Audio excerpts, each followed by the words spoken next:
Hello दोस्तों, जैसा कि आप सबको पता है कि कोरोना वायरस का दूसरा स्ट्रेन पूरी दुनिया में बहुत तेजी से फैल रहा है और पूरी दुनिया के लिए एक बहुत ही चिंता का विषय बन गया है। तो कोरोना वायरस का ये स्ट्रेन है क्या और ये स्ट्रेन पूरी दुनिया में चिंता का विषय क्यों बना हुआ है? क्या इससे परेशान होने की जरूरत है या नहीं है? अगर नहीं है तो क्यों नहीं है इससे परेशान होने की जरूरत? इन सब बातों पर हम लोग यहाँ पर डिस्कस करेंगे। तो इस स्ट्रेन के बारे में पूरी जानकारी के लिए इस वीडियो को अंत तक देखिएगा। तो कोरोना का ये जो दूसरा स्ट्रेन है इसे टेक्निकली B117 के नाम से जाना जा रहा है और इसकी जो उत्पत्ति हुई है वो ब्रिटेन मानी जा रही है। अब ये पूरी दुनिया में कई जगहों पर फैल चुका है। तो पहला सवाल ये आता है कि क्या इससे हमें घबराने की जरूरत है या नहीं है? तो अगर वैज्ञानिक कम्युनिटी की बात हम माने, जो वैज्ञानिक इस पर रिसर्च कर रहे हैं उनकी बात माने, तो हाँ, हमें इससे चिंता करने की आवश्यकता है। क्यों हमें चिंता करने की आवश्यकता है इस स्ट्रेन से? क्योंकि ये जो स्ट्रेन है यानी कि कोरोना वायरस का ये जो टाइप है ये ज्यादा तेजी से फैल रहा है, यानी इसका जो ट्रांसमिशन रेट है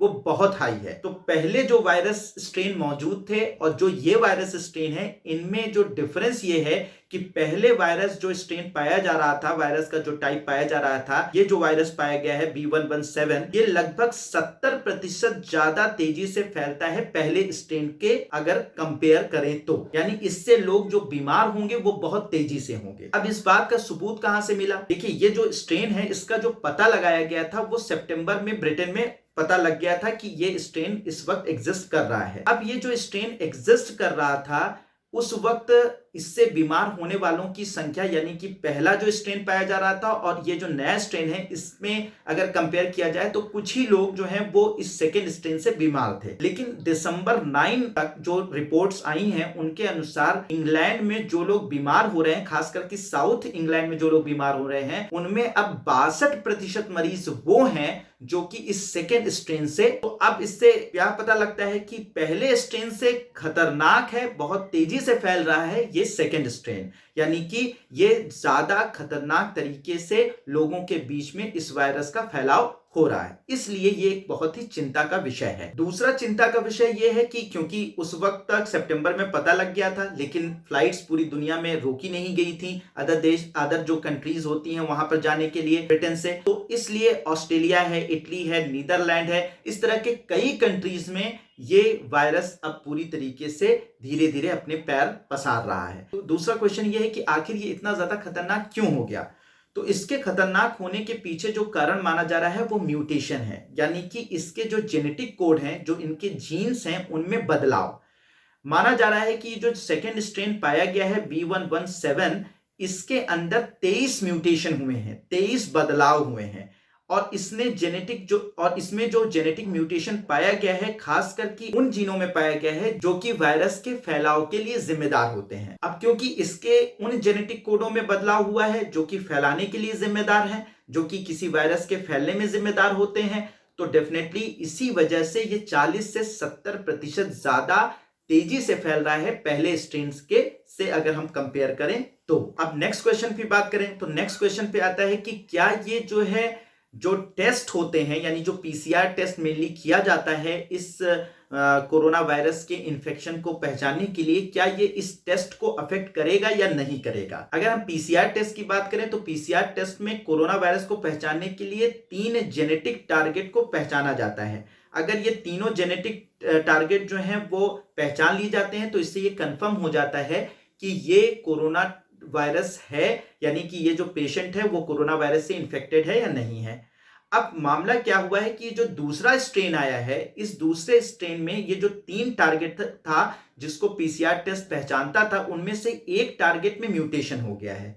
तो हो सकता है कि PCR टेस्ट इस सेकेंड स्ट्रेन के लिए फेल हो जाए, लेकिन वैज्ञानिकों का कहना है क्योंकि हम 3 टारगेट को पहचानने की कोशिश करते हैं, तो अगर एक टारगेट में म्यूटेशन हो भी गया तो 2 टारगेट हमारे पास बचे हुए हैं जिनकी मदद से हम पहचान सकते हैं कि कोरोना वायरस है या नहीं है। तो इस तरीके से हम 2 टारगेट की मदद से इस बात का पता लगा लेंगे कि ये जो पेशेंट है वो कोरोना वायरस से पीड़ित है या नहीं पीड़ित है। तो कुछ हद तक PCR टेस्ट जो है वो अफेक्ट होगा, लेकिन बहुत ज्यादा नहीं होगा। अब एक क्वेश्चन ये आता है कि क्या जो ये वैक्सीन इस दुनिया में बन रही हैं इस कोरोना वायरस यानी कि जो सेकेंड स्ट्रेन आया है इस वायरस के लिए कारगर होंगी कि नहीं?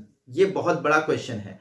तो वैज्ञानिकों का कहना है कि जो कोरोना वायरस आया है, जो नया वायरस आया है, नया स्ट्रेन आया है जिसे B117 के नाम से जानते हैं, इनके ऊपर जो एक प्रोटीन मौजूद है जिसे स्पाइक प्रोटीन कहते हैं, जैसा कि आप लोग देख रहे होंगे कि एक प्रोटीन मौजूद है जिसे स्पाइक प्रोटीन कहते हैं।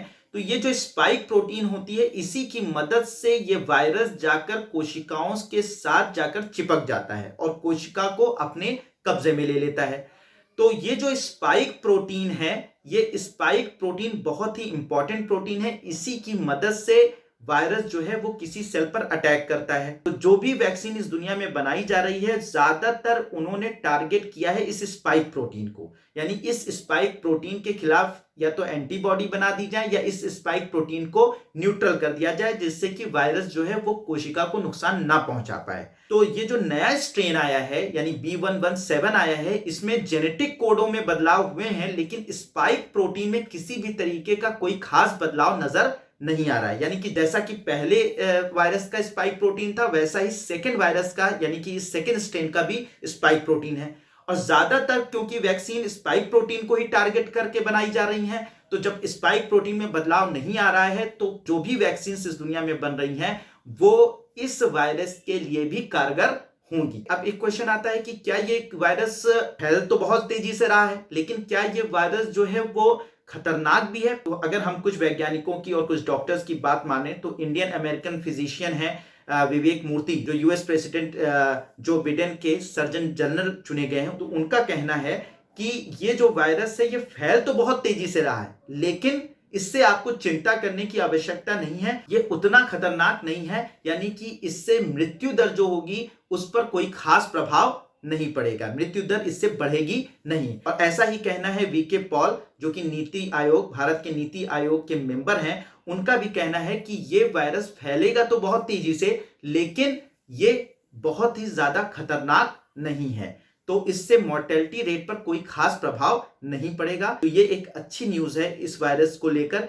कि ये बहुत ही ज्यादा खतरनाक नहीं है। तो एक सवाल बहुत लोगों ने पूछा कि क्या ऐसे स्ट्रेन और भी हो सकते हैं पूरी दुनिया में? तो हाँ, इसका आंसर है हाँ, ऐसे बहुत सारे स्ट्रेन हैं जो कि पूरी दुनिया में कोरोना वायरस के देखे जा रहे हैं। डेनमार्क में, स्पेन में और भी बहुत सारी कंट्रीज के अंदर ऐसे स्ट्रेनों का पता लगाया गया है, लेकिन अभी तक कोई ऐसा स्ट्रेन वायरस का नहीं पाया गया है जो कि वैक्सीन को अफेक्ट करे, यानी जो भी वैक्सीन इस वायरस के खिलाफ बनाई जा रही हैं वो वैक्सीन उन पर असर ना करें, ऐसा किसी बात का पता नहीं चला है। यानी कि जो वैक्सीन अभी बन रही हैं ये सारे वायरस से, सारे स्ट्रेन पर कारगर साबित होंगी और कोई ऐसा वायरस नहीं अभी तक आया है या वायरस का कोई ऐसा स्ट्रेन अभी नहीं पता चला है जो कि बहुत ही ज्यादा डेंजरस हो, जो बहुत ही ज्यादा मृत्यु दर को बढ़ाता हो, मॉर्टेलिटी रेट को बढ़ाता हो। होप कि इस वीडियो में इस वायरस से रिलेटेड बहुत सारी जानकारियां आपको मिल गई होंगी और आपके लगभग सारे सवालों के जवाब मिल गए होंगे। और इसके बाद भी अगर कोई भी क्वेश्चन आपका है